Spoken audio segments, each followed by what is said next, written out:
if Manage wants to go beyond the border of India, it's important for Manage to invite, like we have done today, I am coming, to invite people from outside India to participate in this in order to go beyond what is happening in India.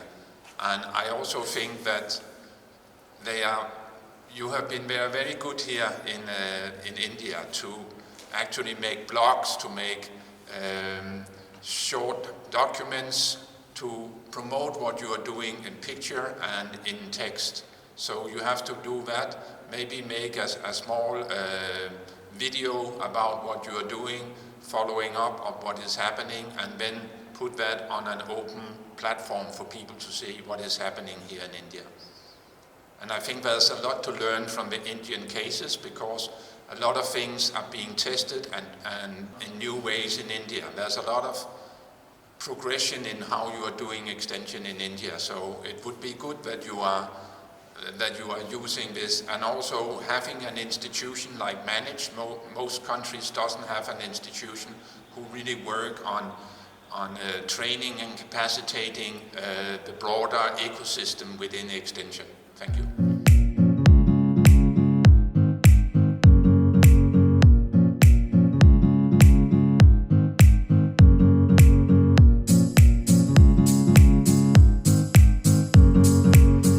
I think the most important, if you want to reform your extension system, you have to have government on board. Although government is not the only ones doing extensions anymore, they are still a key player. So you have to have a clear vision. Why are you transforming the extension? What is the objective you want to achieve by transforming extension? If you don't have a clear objective, the transformation is not centered and focused in a clear direction. So point number one, why are you doing it? Point number two, do you have a clear political buy-in to the changes that will happen? Point number three, do you have the resources to actually do more than just come up with a new idea? Can you actually have the resources to enforce the new idea? What we see many places when they do policy reforms, you see new policies coming up quite frequently, but you don't see the policies be enforced to the level of the farmers. So it will just have some implication at government level and institutional level, but it doesn't follow through all the way to the farm level.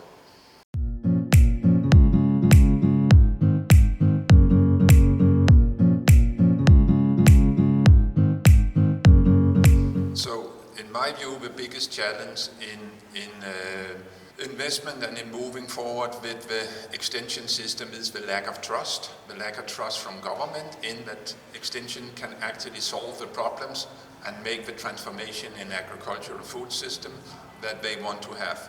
The same accounts for the international community, what they call the development partners. So the big donors in the world, they do not either trust that extension has the capacity and the means to do what they need to do. So a lot of parallel things are coming.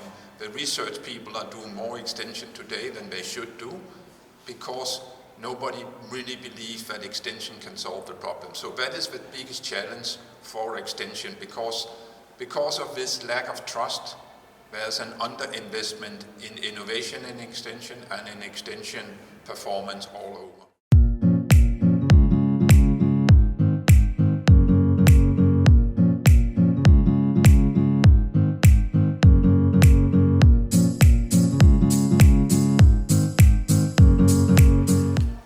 Things that developing countries have to work with is the fact that, as I see it, a lot of government institutions still see themselves as the primary actor within extension, but in reality extension has become pluralistic.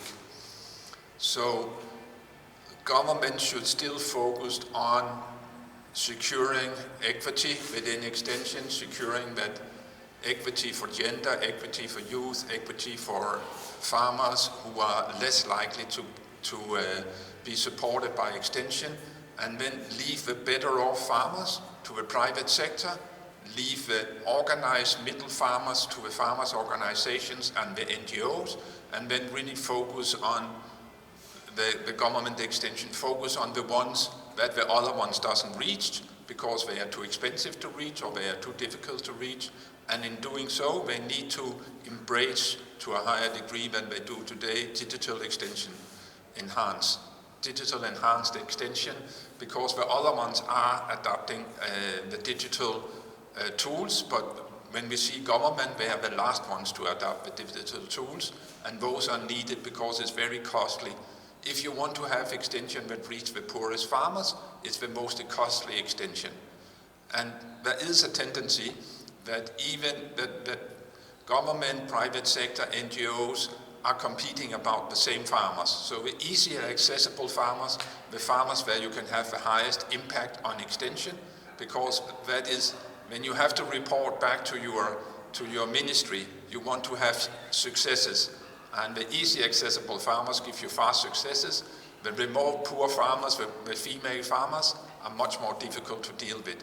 So there are also an inbuilt challenge for the public sector to actually address what we're supposed to address.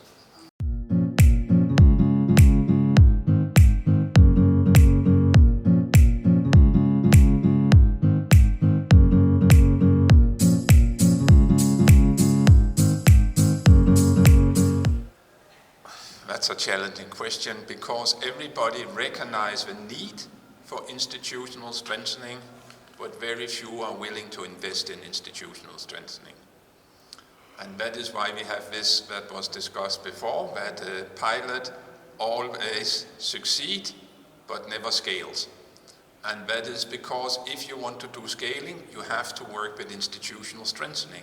But institutional strengthening is very uncertain, it is long-term. You can't control what is happening, so you have to let go of control, and that is counterproductive, at least to external actors like FAO and the World Bank. Their way of supporting and developing is in many ways not geared to institutional strengthening. It is actually the opposite of institutional strengthening, because they want to have control. They have to have all this measurement on what they are doing. You have to report on financial, you have to report on your achievements, and institutional strengthening, it's a black box.